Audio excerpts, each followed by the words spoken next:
કથા એટલે જે સંસાર સાગરનો, આ ભવ સાગરનો બધો જ થાક ઉતારી નાખે ને એનું નામ કથા. હા, અહીંયા બેઠા પછી તમને એમનો યાદ આવે કે તમારા ગામમાં, તમારા ઘરે તમારા બાળકો દુઃખી થતા હશે કે કંઈક કામ રહી ગયું છે કે આમ કે તેમ, એ ચિંતાઓ જે સંસારની તમને યાદ ન આવે ને અહીંયા થોડો વખત તો સમજવાનું કે કથા. હા, નહીતર વ્યથા. હા, અને કથા, કથા એટલે કોની કથા? આની.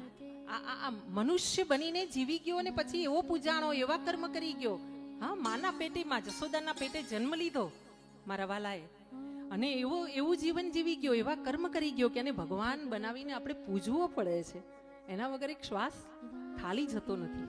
હા, વિચાર કરો, એને જન્મ તો આપણી જેમ જ લીધો હતો ને, હા, માના ખોળે, અને છતાં ભગવાન બનીને એવો પૂજાણો કે મને નથી લાગતું કે ધરતી પર એના સિવાય કોઈ બીજા ભગવાન એટલા તોલે આવતા હશે. હા, બધા ભગવાન છે, પ્રણામ, પણ સાષ્ટાંગ તો ફક્ત આને.